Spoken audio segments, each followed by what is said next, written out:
Hello, it's Tuesday on Your View. Welcome to the show. I'm Moriah Afolabi Brown. As always, I never do this alone. I have the lovely co-host. Hi, ladies. YK in the building. You've been gone for what, 3 weeks? Celebration, about 3 weeks. Is it 3 weeks? Yeah. How you doing? Very short too. How was celebration? Celebration was very, very good. I'm happy that it's taken shape. It has taken shape. We have people coming. Expectations. Not really, because I really wanted it to be a worldwide thing. Yes, Right. You know, and I'm hoping that one day the federal government will recognize Fela's birthday. Yes, now. Well, the vice president was there. Yeah, well, yes, I rather not. I don't support any political party. So I shall not talk about that. No, but at least he came. He came to actually, he's a very celebrate. nice guy, and he was very humble and very nice guy. YK, our dream for celebration I wish he was our president. Okay. Well, my dream for celebration is that whilst it's going on in Nigeria, it's done simultaneously in different parts of the world, in Europe, in Asia. Yeah, it is nice actually. to have... It is done. Wow. It is. I mean, we Being have done? many. Yes. Wow. We had like about 14 to 15 different parts of the world that celebration was happening at the same time. Oh, really? We didn't know that. Now you know. Oh, wow, fantastic. Now Australia is going to come in. They've collected the license. We actually licensed it. So whatever our, like this year was overtake. Okay. So each Theme is it's the same theme across across so it's a franchise. Japan. Yeah. Oh, It's nice. a franchise now. Fantastic. I mean, But Nigeria, within Nigeria itself, we should actually have states take this thing out. Before start going to Australia and all those other places. well, there have been, Abuja have been wanting to do. So I think one state in the east, Imo State, I'm not sure if it was Imo State or Anambra. So Cross Rivers too have been making moves. Okay. It's money. Right. Really It's is money. expensive. Right. I know in Lagos it's in about 3 or 4 different parts. So Oh, fantastic. Ah. So, anything else, any other gist? I'm missing Jumoke. Yes, so aren't we all? Because she would have been singing for me. Now, but you know my voice. She would have been singing, hello, YK. Yeah, you can sing for So yourself. I'm missing you. I'll certainly be singing. I hope for you yourself. forget listening to this because YK missing her was... too. So, hi, but it's good to have you back, YK. It's great to have you It's back. good to be back. It's good. Your new set, my leg don't touch the ground.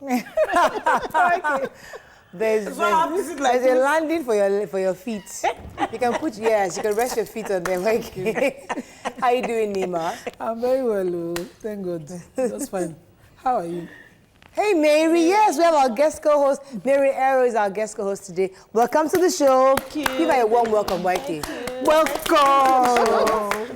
How you doing? Good to have you back. You've been on the show before. Yes, I have. I like her because we were talking upstairs. We share the same kind of political views.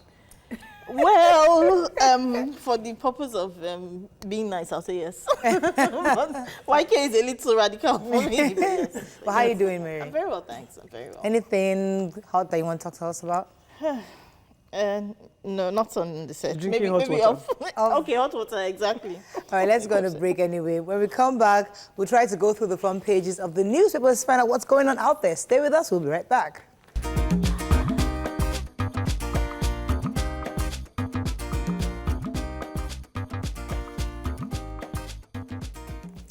All right, we're going to start with the Punch. Labour suspends strike.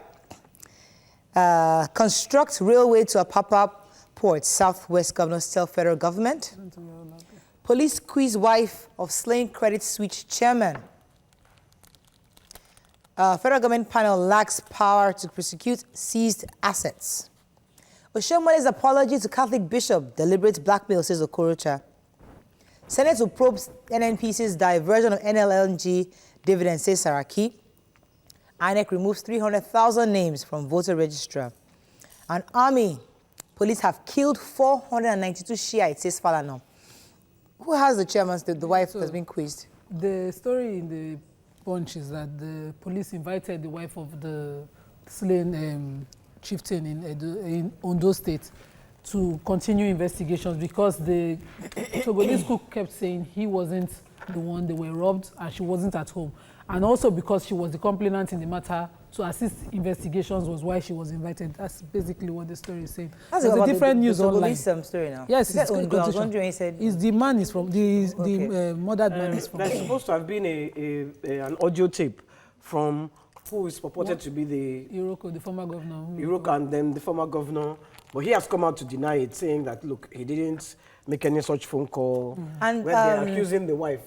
But, and Falano actually is he's written to the National Human Rights Commission to probe the alleged killing of the Shiites by the army. He's insisting that if he doesn't get a response within the days he had given to them, that he's going to report this issue like as a genocide to the International Criminal Court. He's insisting that the security officers must not engage. These are citizens, and it should be looked at as genocide. So yes, I'm with him on that because this is ridiculous. Like that statement yesterday about not having rubber bullets. That's just like saying, "Oh, we're going to engage with you if you throw stones at us." That's ridiculous, you know. That's ridiculous. So why in the world does that happen? Yeah. Thank you. Because I've been listening to your view, ladies, and they've been saying that, you know, there is no justification. You should have no reason to shoot. No justification for killing people. Protest.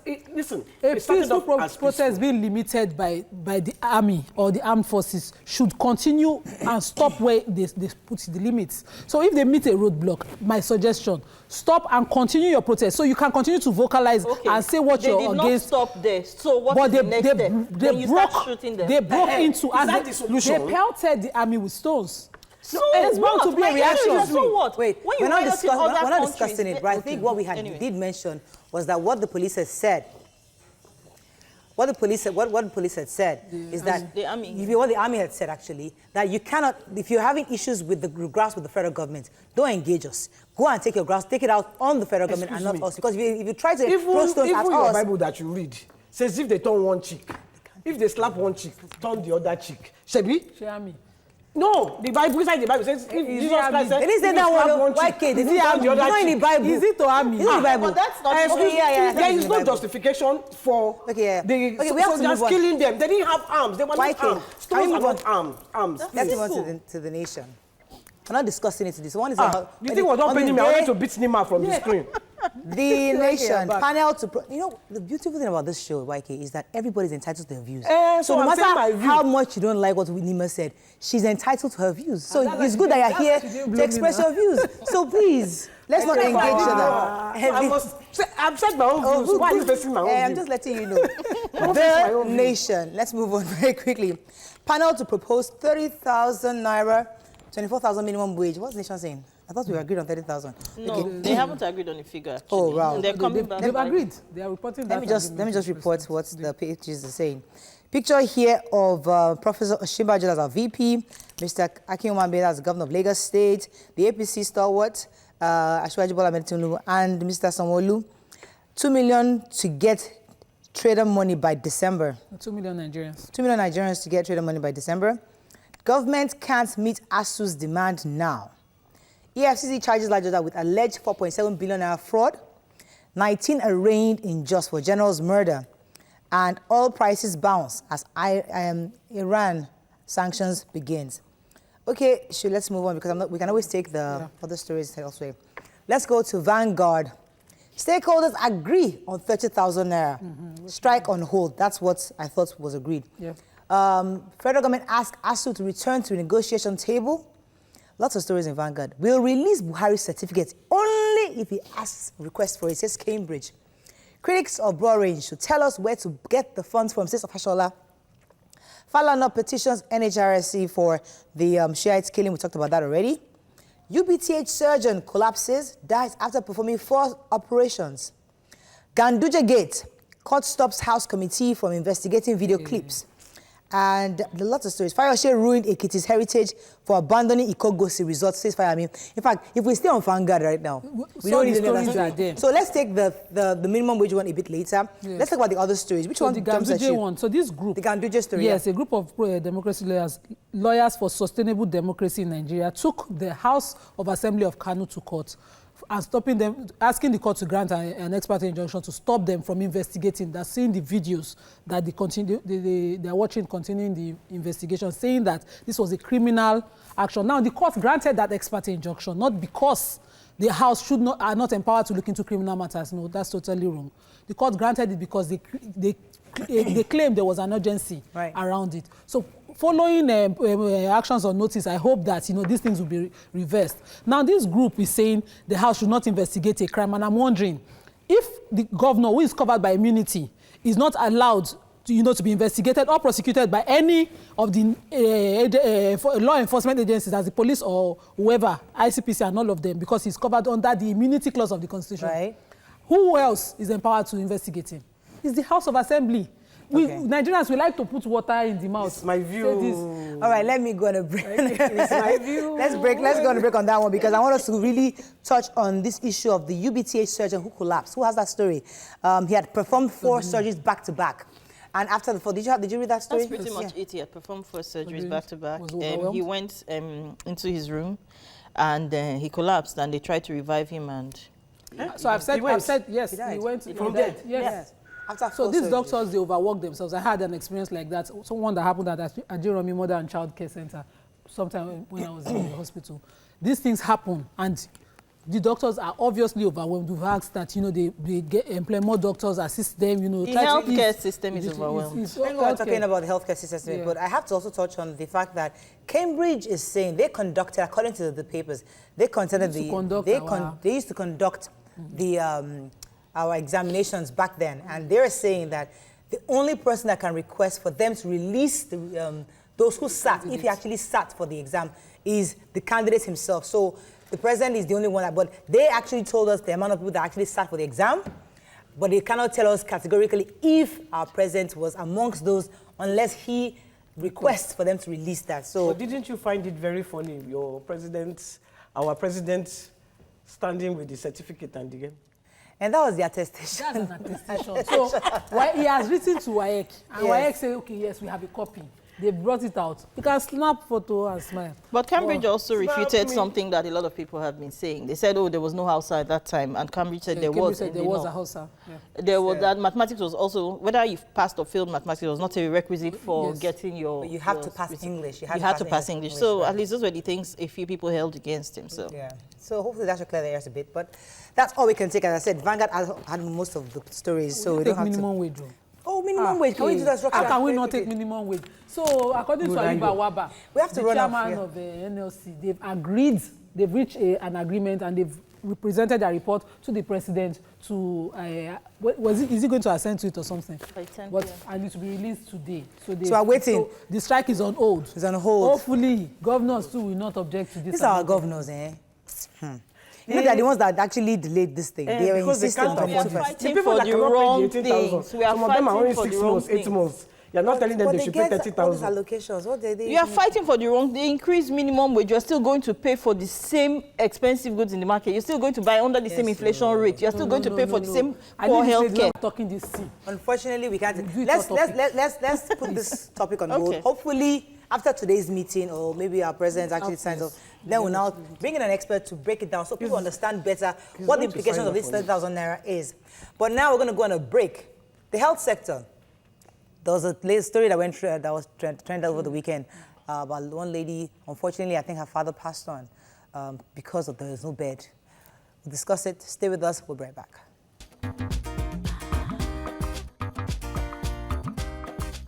Stay tuned. Your View will be right back.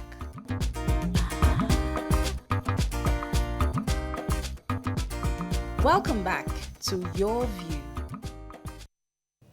Thanks for staying with us. So the issue of congested hospitals, especially when it comes to getting bed space for patients, in general hospitals especially, cannot be overemphasized. Recently, a lady who was allegedly forced to take her father, who just suffered stroke, she had to take him home. After all the general hospitals she took him to turned them down.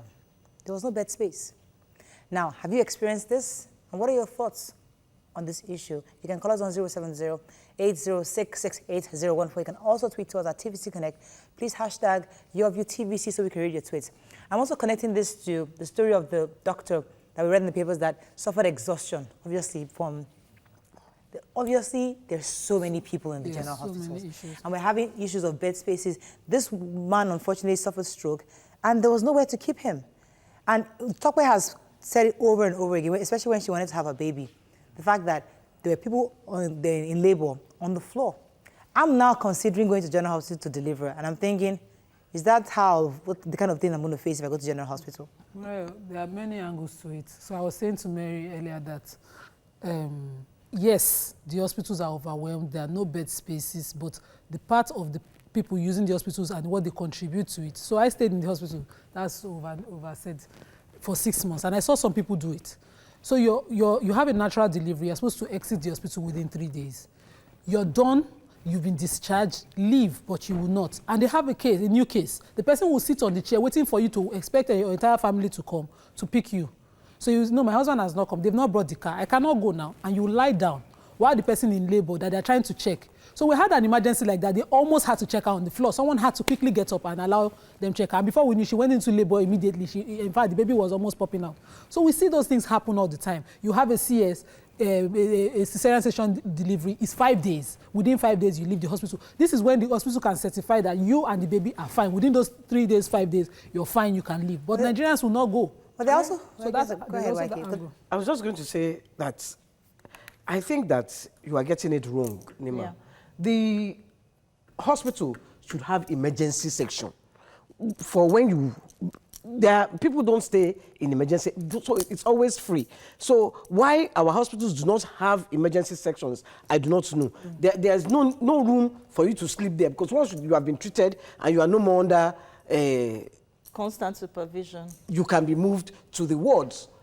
So And really, where are the really, emergency if sections? I have to stand up for you to sit down, there is a problem. Exactly. It is not me that's the problem. It is the situation or the system or whatever it is. When I gave birth 1 million years ago, okay, maybe about 8 years ago, I was sent away almost immediately after giving birth because they wanted to create room for somebody else. I wasn't well. That's not normal. I had anemia. I could barely stand, you understand? But because I had people, and you can go. And what happens understand? when they discharge you? Like I said earlier. There's some situations where people haven't made payment. So they're waiting for their husbands or their family members right. to Those come. are sit-out patients. No, So you've been discharged, you've not paid, you sit down. Even when they are well or not, they'll take you off the bed immediately. So those things happen. I'm not saying that the hospitals are not overwhelmed. The emergency ward in the hospital I use, I will tell you that that's not how it should be. So you have like 6 beds, and then the other area for pediatric emergency, one area for mothers' emergencies or women in pregnancies. It's not enough. Yes, they are really overwhelmed. But when we have cases of people who have been discharged, Nigerians who would not want to go yet, who wants to go at their comfort. We even had cases, okay, I was in prenatal ward, and sometimes they will bring women who have given birth. Some will insist that their husbands come inside, come and greet baby. Off visiting time. So a lot of things like that happen. To think I'm about not talking it. about the Nigerian, the citizens side Their of husband the comes case. with the baby, I'm their telling own you, baby. while we are there, all women in the ward. So you have women who are in labor, some people who are, pushing, some people are in all awkward positions. But I'm you sorry, see, I don't see anything Somewhat wrong I with agree your with what husband. Nima is saying a bit, because I remember when I was in a car accident back in the US, I was on coma for 5 whole days. After coma, when I came out of coma, I was still in the hospital for just about another week, and they discharged me. When I came about, and I still had my right leg was crushed totally. From the bed, I went to a wheelchair, and they sent me home to go and get therapy. So the healing happened at home. So if it was Nigeria, they expect me to stay in the hospital for maybe 2-3 months just to get my healing. But within 2 weeks, I was out of the hospital. Can I just say something here? Because when my daughter, I have had the opportunity to be in England when my daughter was giving birth. The labor ward was different. In fact, the labor ward is only you in the room. There is no other person. So we don't have that one in.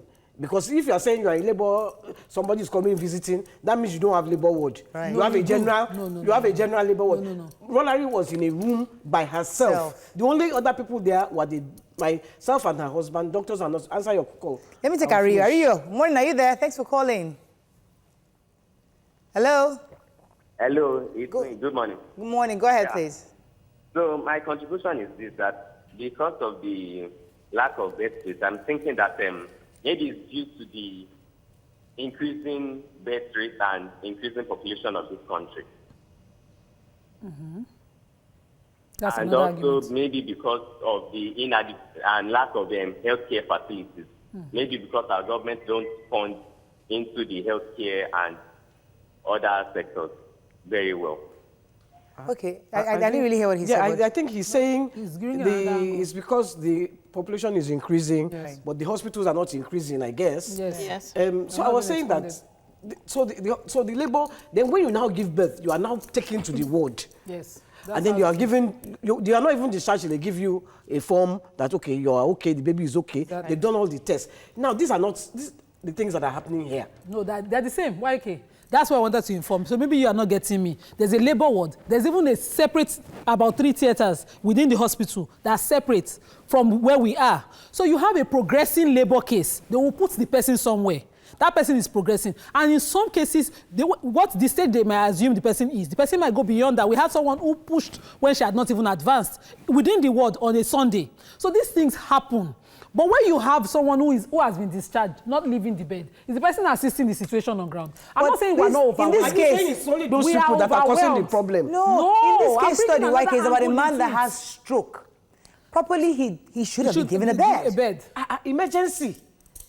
But the emergency ward maybe is overwhelmed. They don't have enough beds. That's a the separate issue. case. You might not have someone who had been checked in that emergency and said, okay, your case is fine, and I'm not Sometimes feeling like fine. this, we need to call our honourable Olunlade, Segun Olunlade. Olunlade. We should probably try to get him on the phone to help us understand, because I know the governor did come to this show, told us a couple of years ago, I think when he just resumed, that they're going to spend about, I think, 20 billion plus or something like that. In the hospitals. In the hospitals in Lagos. Not one hospital. In truth, In the and what I hospital. read, I saw a tweet yesterday in relation Health to this, sector. about the health sector, yes. It said, the person compared London to Nigeria. You have, in London, you have 12 teaching hospitals within that small. In Nigeria, in Lagos, how many do we have? Teaching hospitals? Just two. Last week And you know the population of yes, Lagos. 20 million. So how do you expect that to serve? You see, Yes. it's That's because the we issue, don't- but unfortunately, it's let's go on because a we don't break. have maintenance culture. Because Yeah. if you go to Lagos University Teaching Hospital, what's that? The construction there, what that place was, vision was there. when I was growing up, and what it is today, they are two Different different things. things. Okay, let's go on a break. We're still in a related topic, health, but this time around, we're moving a bit into the human HIV, human Human immunodeficiency immunodeficiency virus. That's it. When we come back, we'll take the stay with us. We'll be right back.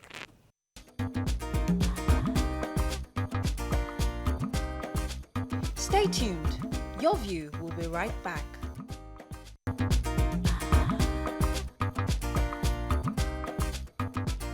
Welcome back to Your View. So thanks for staying with us. Report has it that Nigeria has been ranked as the highest number mother-to-child transmission of HIV/AIDS in the world. According to the federal government, local and international indications confirmed that Nigeria produces 30% of children born with HIV/AIDS around the world. Joining us on the show is a public health physician, Dr. Oluwatoni Adeyemi. Welcome to the show. Thank you very much. You can call us on 070-806-68014. You can also tweet to us at TVC Connect. Please hashtag YourVTVC so we can read your tweets. When we saw this report a couple of days ago, it was really heartbreaking because we understand there was a lot of awareness out there concerning blood transfusion, the way you get and contact the AIDS. But knowing from mother to child, we thought that mothers have been taught to be more cautious on how to win their babies, not to for Nigeria to be the highest. That's very worrisome. Okay. How did this come about, and what is being done right now to sensitize mothers concerning this? All right. It's very unfortunate that we got the reports that Nigeria is actually leading countries worldwide on the number of HIV-infected babies, despite strategies that have actually been put into place, because we have a strategy in place called the Prevention of Mother-to-Child Transmission of HIV/AIDS, and this started in 2001. And basically, it's a health facility-based program where pregnant women come in and they are tested for HIV. Once it's been detected that they are HIV positive, they are placed on a program, the Prevention of Mother-to-Child Transmission, to ensure that they have their antiretroviral medications and that they don't transmit this virus to the unborn babies. However, in Nigeria, we should actually note that only 60% or slightly less than that of women are actually accessing formal antenatal care. So we actually have a 40% that do not come to health facilities at all, that go to the traditional birth attendants, they go to spiritual homes, they go to, some of them birth at home. In the north, we have a lot of people from generation to generation. It's been done like that. So it's part of their culture to have children at home. So these 40% don't access formal antenatal care. They don't even access health facility at all.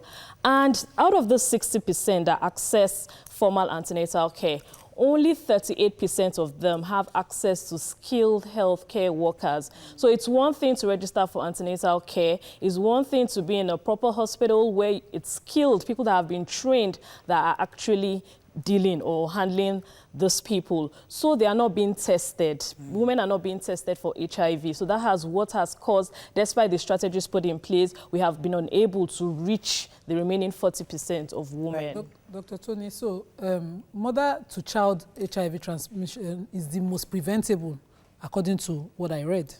But it's still happening. Yeah. And I believe it's slightly because of the stigma around it. Yeah. So even though some mothers have been sensitized, they know what to do. They said those babies are not to be breastfed by their mother. So you've used your drugs during pregnancy. Once the baby is put to bed, baby should be put on formula immediately. No. Okay, but to cover this stigma, you can't bring a baby home. No. You're wrong. Yeah. No, wrong. Because in according to WHO guidelines, and the doctor would agree with that, mothers who are HIV positive are actually encouraged to breastfeed their child as long as they are on antiretroviral therapy, lifelong, not a temporary one. Okay. Because they found out that breast milk, apart from all the other benefits it has, can also help the child in fighting, warding off this infection. So breast milk from the mother as a carrier is not a transmission. Once the woman is on ARTs and she's, but again, doctor, is that the position? Yes, in fact, I should even ask, are you a medical doctor? I am HIV positive. Okay, so she's very vast because she has the accurate information. Even in healthcare settings, there's still a confusion about should they be bottle fed or should they be exclusively breastfed. So that was my own experience. So I had such an experience, and she was supposed to not to breastfeed the child. And I felt for stigma. She breastfed the child in my presence. And I was shocked. I kept calling doctors and wondering why. Okay. You understand? So that's what we've learned now, that it's actually good for you as long as you're on those ARV drugs. Now, that is where the issue, I'm sorry to interrupt. So should I let her go on? But that's the issue. The issue is, and that's the thing, antiretroviral therapy. How many women are getting it? Yeah. Let's talk about this whole thing. You know that Nigerian government only sponsors 5.8% of these treatments and care. Yeah. So the rest, 90 whatever percent, is given by donor agencies. And even that donor agencies, PEPFAR and what's the other Global one? Fund. Global Fund. They're even they're probably going to withdraw soon based on Trump's foreign policy.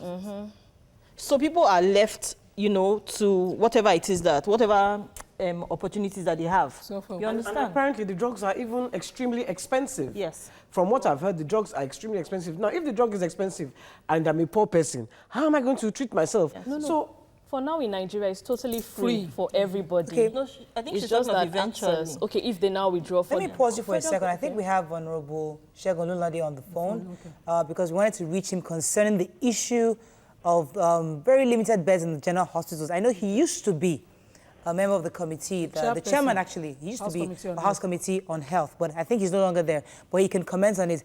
Morning, are you there, sir? Yeah, I'm here. Good morning. Good to have you on the show. So could you give us some clarity on this issue of no bed space in general hospitals? Yeah, it's unfortunate the kind of system we have in the country and in other states, because you see people moving from Anambra, moving from all over the country to come to Lagos, especially in Lagos. We have an issue where when we have emergencies, people come straight to the emergency ward. We have an emergency center where people will come in and they will be received and be treated. But when they are being transferred to the bed, to the wards for bed, you discover that the multitude of people that use our facilities in Lagos State are too much, that we do not have enough, no doubt about that, we do not have enough bed space. And in view of that, that was why we have to introduce the issue of the health insurance and so on and so forth, so that we can also have the opportunity of having funds to expand the facilities that we do have.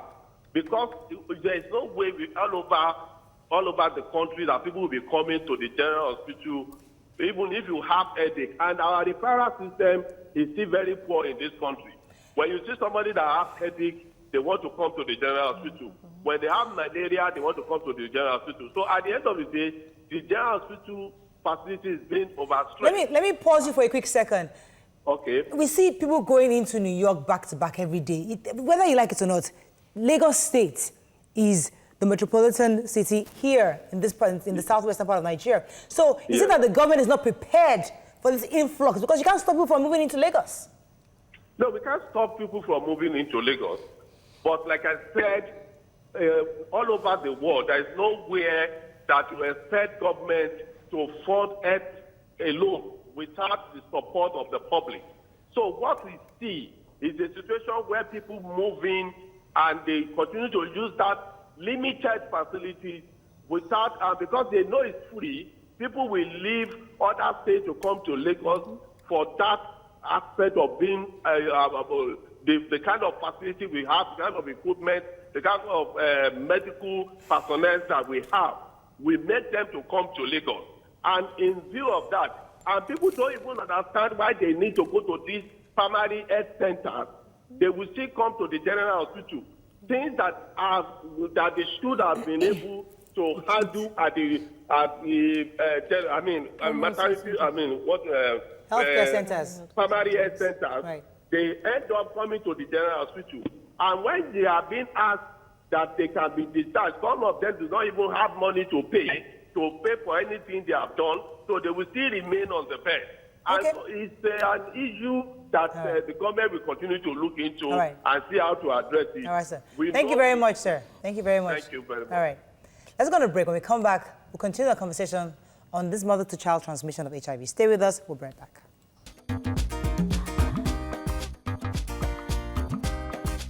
Stay tuned. Your View will be right back.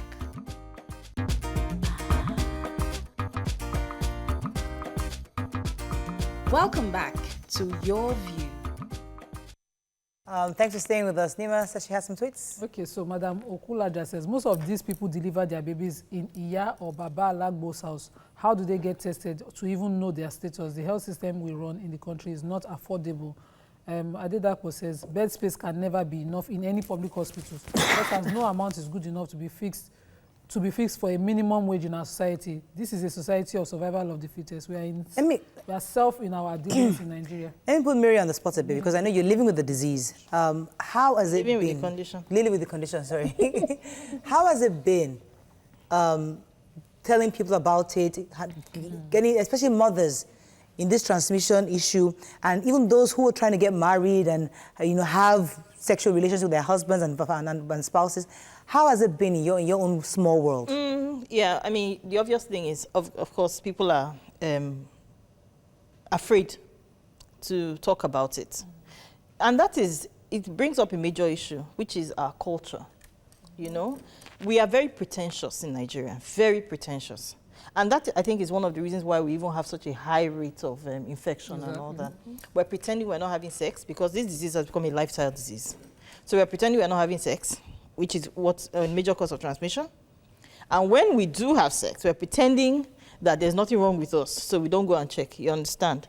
So a mother would, for instance, a pregnant woman hide from her husband that she's been told that she's HIV positive. Or a man, and I've seen this case several times, would never tell his wife that he's HIV positive, but he'll be going for treatment. And then she'll contract the disease and then only find out when she's giving birth that she and her child. That's the most likely case. You As know, a so many doctor, things. let me hear your views on this, the issue, the prevalence of this transmission between mother to child, and even generally on HIV today. Okay, the prevalence, as we read in the news 5 days ago, it's kind of high. The incidents, that's the new cases we're having every day because of all those issues that we have raised. Discrimination, stigma, then the cultural part of people not even coming for antenatal care. But it's not all bad news. Good news, because in some states like Benue that has a very high prevalence of HIV/AIDS, there are initiatives such that in churches they do things, they call it a baby shower and a baby reception, where women who are pregnant are called out, they are prayed for, then they are now taken apart for like a ceremony, and in that ceremony they check their blood pressures, they do various tests, and also do the HIV test, because those women don't seek formal antenatal care. Then in Lagos also, it's also good news, because our traditional birth attendants in Lagos, they are registered under a board, so they are regulated, they are trained and retrained. So HIV testing has started, we started carrying out HIV testing even in traditional birth attendants' home. But remember, this is just Lagos, and Lagos is just a tiny fraction of the whole country. Can I ask you a question? Because there was a time that HIV was very prevalent in the Western world, and we didn't really have it here. But they now said the governments of those countries started bombarding their people with adverts and information. That did not happen here. It took a lot of people to contract the disease before they started saying, But even now, it's not in your face. I put on TVC, for instance, I don't see it. Okay. So if I don't want to believe in it, nobody is telling me. Government is not pushing it and telling you that, look, this is it, or this is it. They've moved to cancer issue now. So a lot of people are, look, they are in denial. Right. Sure. To add to what YK is saying, so while I was in JS2, we got condoms distributed in school. That's back in the 90s. And the purpose was because HIV was transmitted through sex. But that's not the only way HIV is transmitted. And most mothers will feel the stigma because, you know, we don't want to agree we have sex. We don't want to agree there are consequences for having sex. But there are other ways. And I think the sensitization should go beyond just, you know, condoms and, you know, sex. You could share something, you would never know. My friend, for instance, I never knew. We stayed together. I never knew until I found out some other way. Okay, so what sensitizations should we be promoting beyond the distribution of condom and sex? Okay, health education can never be too much. It cannot be overemphasized. Like this preventive mother-to-child transmission, prevention of mother-to-child transmission of HIV/AIDS, initially it was health facility based, but now they are trying to scale it up and not limit it to just the tertiary and secondary centers alone, to come down to the community level, such that everybody is educated about it. Everybody is aware that they need to get tested, more so the high-risk group, the pregnant women, so that we can prevent the transmission to the babies. They need to know that there's a very high chance that they don't transmit this virus to their unborn babies. There are so many children, HIV-exposed babies, that after doing their testing, after the early infant diagnosis, they are not positive for HIV. So many success stories. So they need to hear stories like this. We need peer mothers. Thank you very much, Doctor, for enlightening us on that, on issue of transmission. But I guess we still need to continue this conversation, especially on the stigma, living with the disease, having a normal... Mary seems to be having a normal life. Over normal sex. Even the condition. I'm sorry, the disease. I'm sorry. The condition. It's fine. I'll just put it on this. She'll keep. But you see, at least you seem to be having a normal life. What is normal? Well, normal means that you look great. You look fine. You don't look ill. You don't look sick. The pictures we get is that yes. So Mary will definitely still be on to be telling, because we need education. People need to understand that it's just a lifestyle change, obviously. Yes, mostly. So can we take some? And there's a difference between HIV and AIDS. Yeah. People don't know that. The AIDS is big difference.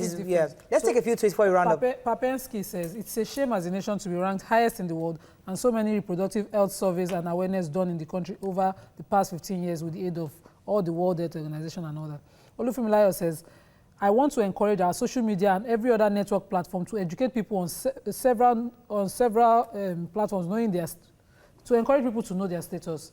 And Joseph Fumilayo says, there are few or less facilities in our government hospitals, and each day people are admitted into hospitals, so there's no way there won't be scarcity of beds. So we need to run off. Sorry, Abiola Ojo says there is need to improve on the sensitization programs across the nation. Okay, one thing we've learned from you, Doc, is that we are actually a breastfeeding mother can actually breastfeed her baby. But you have to ensure that you take the drugs. And there's education out there that is available at the healthcare centers and the hospitals. We should seek knowledge. So once we know how better to reduce the transmission of these. Knowledge is power. All right. Unfortunately, the show rounds up so quickly. There's so much to talk about concerning this condition. But unfortunately, we have to run up. That's all we can take. Tomorrow is our live audience show. Please come early so you can join the live audience with us. Have a fabulous day. We'll see you tomorrow. Bye-bye.